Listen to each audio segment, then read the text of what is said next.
An NH officials stormed a Chevrolet garage, seized an engine, and declared it illegal. It's not for cheating, not for drugs, but for being too powerful. This is the story of the W engine, Chevy's outlawed masterpiece, and the dark secrets that killed it. The Chevrolet W engine wasn't just a triumph of engineering. It was a magnet for controversy, tragedy, and corporate sabotage. Behind its roaring success lay dark stories of betrayal, danger, and a legacy stained by blood and politics. Why was this engine called a coffin on wheels? And what forced Chevrolet to kill its own creation?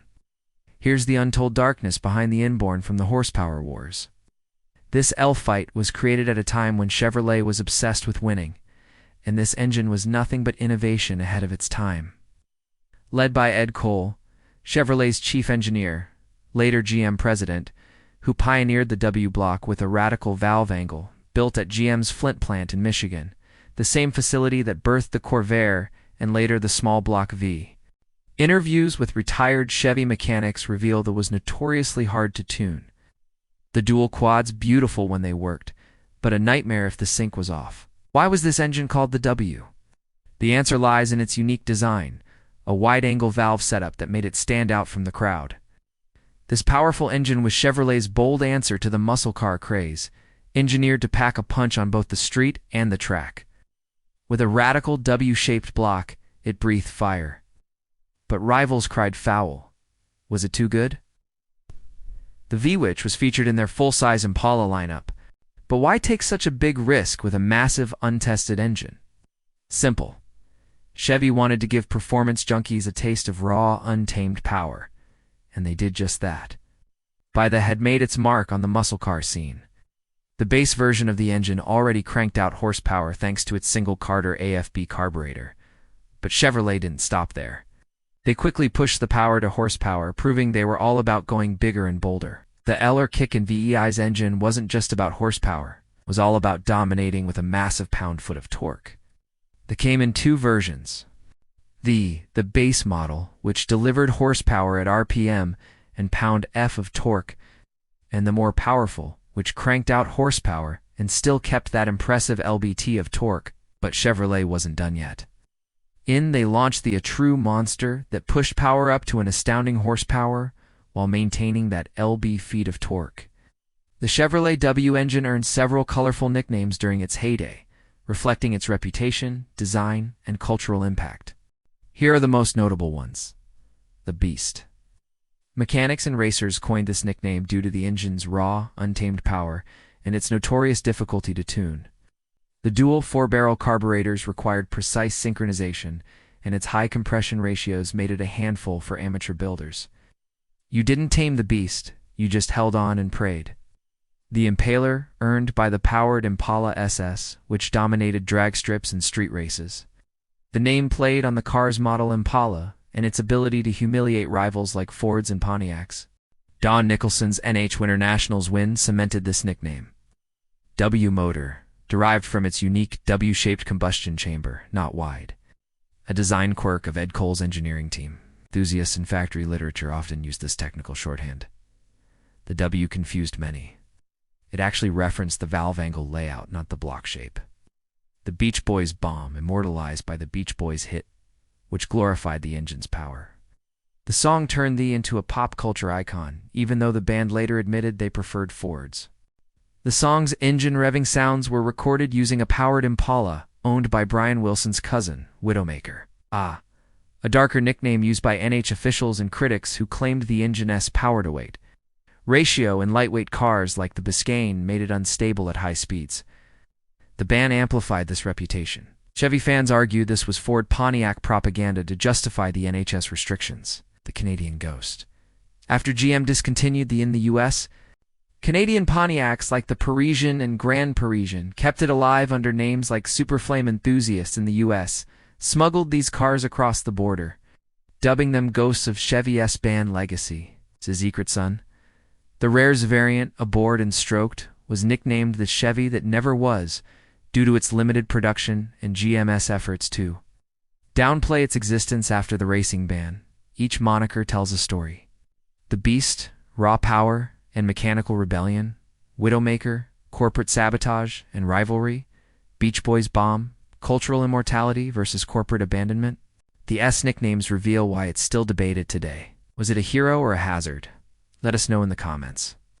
The W engine was built with a unique valve angle, improving airflow and ultimately improving efficiency and performance. However, that was not the most powerful version of this engine. The lifter cam version of the engine provided even more power with the top model, reaching a mind-blowing horsepower. It had a high compression ratio of outlawed lifters and twin 4-barrel carburetors. This setup was built to maximize performance, making sure that it could compete with the best engines available. The NH ban, too fast to exist. NH rulebook changes. The S dominance led to draconian rules targeting Chevy. Cars with S were slapped with weight penalties, up to pound, and carburetor restrictor plates, neutering their speed. Ford and Chrysler lobbied heavily for these changes. Sabotage accusations. Racers like Dick Harold claimed NH officials deliberately disqualified cars for minor infractions. And the Thompson Chevrolet team was banned from the U.S. Nationals for illegal cylinder heads, a charge fans called fabricated. And HRA didn't just ban they tried to erase it. The price tag of the Chevrolet engine varied depending on the model. But one thing was clear, it wasn't a cheap option. The engine option on the Chevrolet Impala was priced at around $1, but in return, buyers were getting an engine that could rival the best in racing. To put things into perspective, the Chevrolet Corvette at the time could be had with a V-engine, which was powerful. But nothing like that. However, even with its premium price, enthusiasts flocked to by the eager to experience its thrilling power on the road.